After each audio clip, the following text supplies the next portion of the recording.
Today I am going to teach you contribution of Madhya Pradesh in freedom struggle. इस स्वतंत्रता संग्राम में हमारे मध्य प्रदेश का भी बहुत बड़ा योगदान था।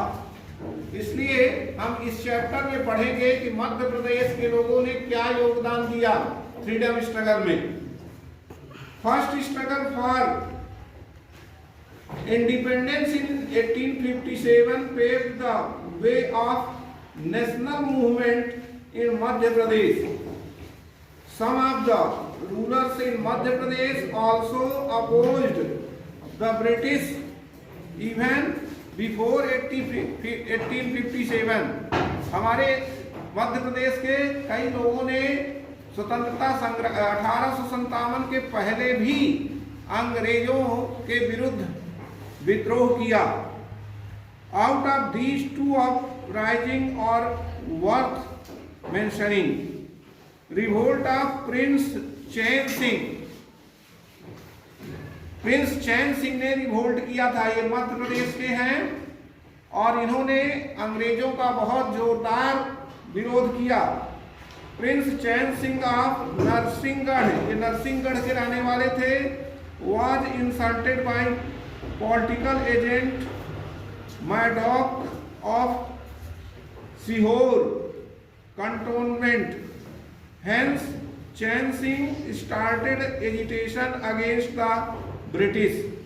इनका अपमान किया गया था, इसलिए इन्होंने अंग्रेजों के खिलाफ विद्रोह करना शुरू कर दिया।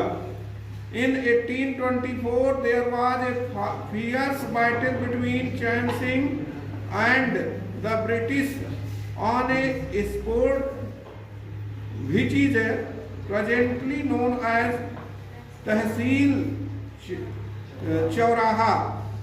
ये तहसील चौराहा के नाम से जाना जाता है। वहाँ पर बहुत घमासान युद्ध हुआ चैन सिंह और ब्रिटिश पुलिस के बीच।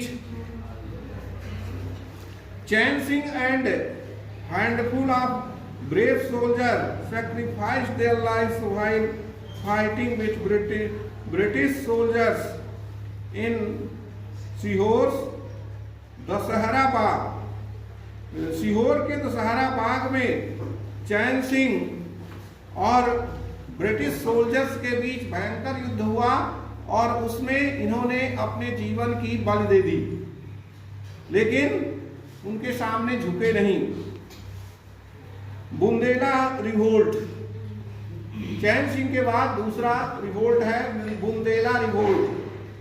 In the land of Madhya Pradesh, second flame of revolt recurred in 1842 when in Narmada Sagar region of Bundelkhand, Bundela Rajput, Gond and Lodhi rulers and landlords revolted against the British and fought against the British rule. Dhillan Shah of Madanpur, Hirde Shah of Hirapur, Raja Pariniti of Jaitpur, Rao Basant Singh of Chirgaon and Diwan Bundela of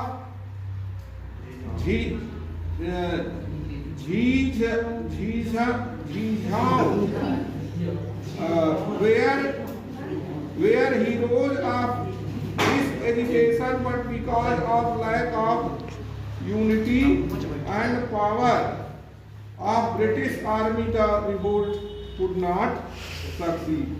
ये Bundela revolt भी बहुत भयंकर था और इसमें कई बहादुर लोग थे जो अंग्रेजों की सैनिकों से घमासान युद्ध किया, किंतु चूंकि अंग्रेजों के पास काफी अस्त्र शस्त्र थे, इसलिए उनसे टक्कर नहीं ले सके और इनको कुचल दिया गया।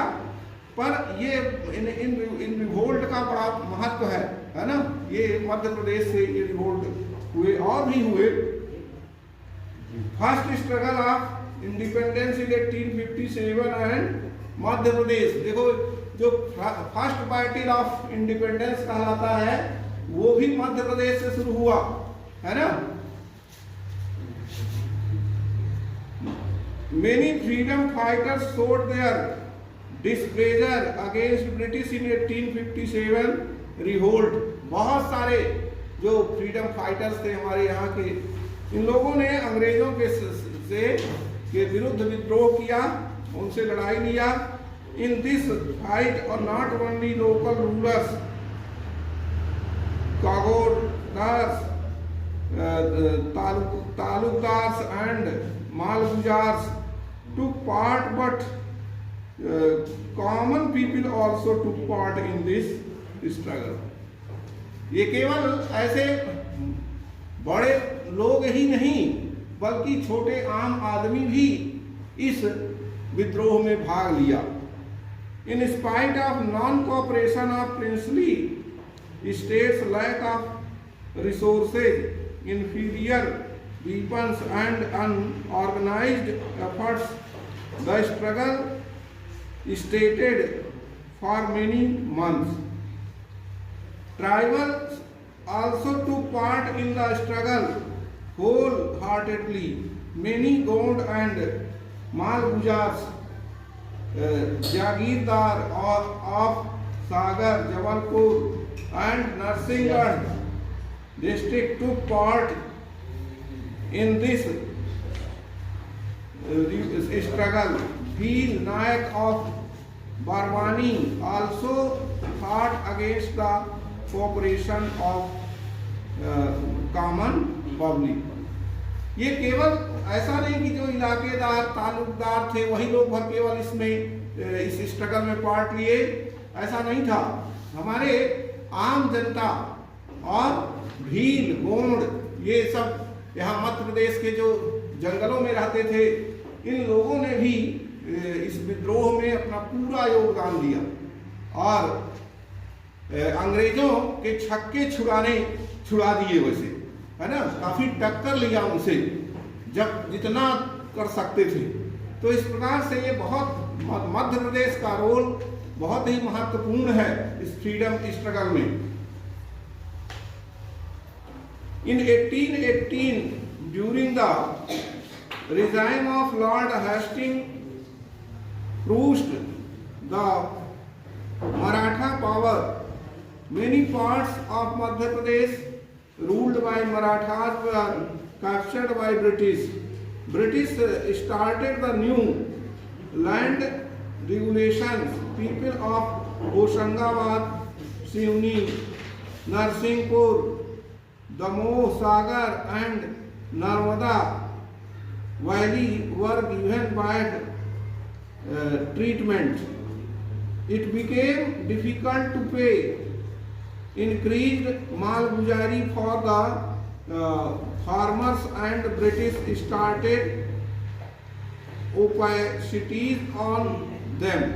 देखो बहुत सारा टैक्स किसानों पर ये ब्रिटिश सरकार लगा दी थी और जिसका हमारे यहाँ के लोगों ने विरोध किया, है ना। एक प्रकार से लोगों का शोषण कर रही थी ब्रिटिश गवर्नमेंट, तो इसका विरोध किया। तो the feeling became widespread। Like other parts of India, there were many small riyasat in Madhya Pradesh of the rulers and nawabs were faithful to British, but the soldiers of their army, after hearing the news of revolt, were eager to help their fellow soldiers। ऐसे तो हर state में कुछ ऐसे भी लोग थे जो British government के वफादार थे, यानी ब्रिटिश गवर्नमेंट के अंडर में काम करना चाहते थे और कर ही रहे थे। वो लोग उनको मदद करते थे, उनको कुछ पेमेंट कर देते थे वर्ष में और वो लोग इनको छूट दिए रहते थे। लेकिन कुछ ऐसे भी लोग थे जो ब्रिटिश गवर्नमेंट के शासन को नहीं मानने को स्वीकार नहीं थे और वे उनसे हमेशा उनके विपरीत ही कदम उठाते थे। Main centre of revolt were Gwalior, Bhopal and Indore. ये मेन सेंटर था जहां पर काफी विद्रोह हुआ अंग्रेजों का, है ना। ग्वालियर में रानी लक्ष्मीबाई और भोपाल और Indore, the places where the flame of revolt flared were Sagar, Jabalpur, Narsinghpur, Hoshangabad, Nowgong, Gwalior, Jhansi, Shivpuri, Bhopal, Neemuch, Indore, Mahidpur और मंदसौर एटसेट्रा। ये प्रमुख प्लेस थे जहां पर बहुत जम करके अंग्रेजों का विरोध किया गया। फ्रॉम एवरी पार्ट, हाँ, नाउ मेन फ्रीडम फाइटर्स। अब फ्रीडम फाइटर्स के बारे में हम बताएंगे। Freedom from every part of Madhya Pradesh fighter to part in the freedom struggle, there was hardly any area where freedom fighters were not there. Everyone from almost all the areas of Madhya Pradesh took part in the struggle. Only because of these people that we are breathing in free atmosphere. आज हम उन्हीं की वजह से आज हम स्वतंत्र भारत में सांस ले रहे हैं, अन्यथा आज हम अभी भी परतंत्र होते। Although freedom fighters did not confine themselves to a specific area, they considered the nation above everything. The freedom fighters described here are related to Madhya Pradesh in one way or the other. देखो, हमारे जो freedom fighters थे वो केवल एक ही जगह तक सीमित नहीं थे। वो चाहते थे कि ब्रिटिश गवर्नमेंट जो है वो हमारे देश को छोड़ दे, हम स्वयं शासन करें अपने देश में, है ना। तो इस प्रकार से वो केवल एक जगह तक सीमित नहीं थे, अपने पूरे देश को वो अपना मानते थे और ऐसी भावना थी, ऐसे हमारे फ्रीडम फाइटर्स थे और उन्हीं की वजह से हम लोग आज स्वतंत्र भारत में सांस ले रहे हैं। हमें उन्हीं की वजह से उनके बलिदान से हमको स्वतंत्रता मिली है। So do you understand? I hope you have understood this topic. Thank you very much.